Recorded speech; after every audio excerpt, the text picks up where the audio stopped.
അപ്പോൾ guys once again welcome back to our YouTube channel travel and YouTubers. അപ്പോൾ നമ്മളിന്ന് കാണിക്കാൻ പോകുന്നത് ഒരു സ്ട്രോബെറി തോട്ടമാണ്. വട്ടവടലുള്ള ഒരു സ്ട്രോബെറി തോട്ടത്തിലോട്ടാണ് നമ്മളിന്ന് പോകുന്നത്.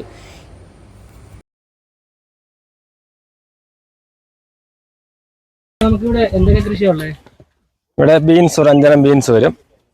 തോരൻ വെക്കുന്നത് ബട്ടർ ബീൻസ്, സോയാ ബീൻസ്, പിന്നെ ഫ്രൈഡ് റൈസ് ഒക്കെ ഉണ്ടാക്കുന്ന ടൈപ്പ് ബീൻസ്. പിന്നെ ഈ കാണുന്ന വെളുത്തുള്ളി കൃഷിയാണ്. ഈ നെല്ല് പോലെ നല്ല വെളുത്തുള്ളിയാണ്. ഇവിടുത്തെ വെളുത്തുള്ളി ഏറ്റവും ഗുണമേന്മയുള്ള വെളുത്തുള്ളി.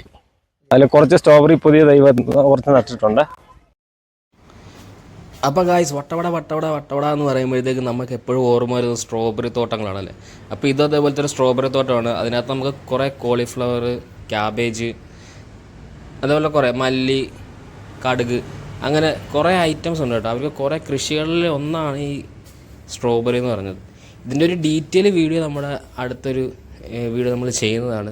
അപ്പോൾ ഇതിൻ്റെ ഡീറ്റെയിൽ ഒരു വീഡിയോ ഉണ്ട്. അപ്പോൾ എല്ലാവരും ആ വീഡിയോ ഒന്ന് കാണാനായിട്ട് ചാനൽ സബ്സ്ക്രൈബ് ചെയ്ത് വെക്കുക. ഇവിടെ മറ്റേ കെമിക്കൽസ് ഒന്നും ഇല്ല കേട്ടോ. കറക്റ്റ് ജൈവവളമൊക്കെ ഇട്ടാണ് ഇവർ ചെയ്യുന്നത്. അപ്പോൾ നമുക്ക് പേടിക്കാതെ കഴിക്കാൻ പറ്റും. അപ്പോൾ ഇതിൻ്റെ ഒരു ഡീറ്റെയിൽ വീഡിയോ നമുക്ക് വരുന്നുണ്ട് എന്തായാലും. അതിനകത്ത് ഈ ചേട്ടനല്ല ഇതിനെക്കുറിച്ച് ഫുൾ ഡീറ്റെയിൽസ് പറയുന്നുണ്ട്. പിന്നെ പ്ലേസൊക്കെ കാണാനായിട്ട് വളരെ മനോഹരമാണ്. ഈ പ്ലേസ് എവിടെയാണെന്നൊക്കെ നമ്മൾ അടുത്തൊരു വീഡിയോയിൽ പറയുന്നുണ്ട്. അപ്പോൾ എല്ലാവരും ആ വീഡിയോ കാണാനായിട്ട് ശ്രമിക്കുക.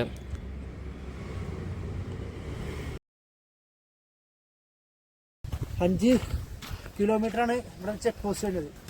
5 കിലോമീറ്റർ ഫോറസ്റ്റ് ആണ്. ഫോറസ്റ്റിന്റെ ഇതില്ല. ആ ചെക്ക് പോസ്റ്റ് നമുക്ക് കിടക്കണം 6 മണിക്ക് മുമ്പായിട്ട്. അല്ലെങ്കിൽ നമ്മ ഇവിടെ കിടക്കേണ്ടി വരും. സമ്മർ ലോക്കായി പോകും. അത് ഈ തണുപ്പത്ത് ഒന്നുമില്ലാണ്ട് കിടക്കേണ്ടി വരും.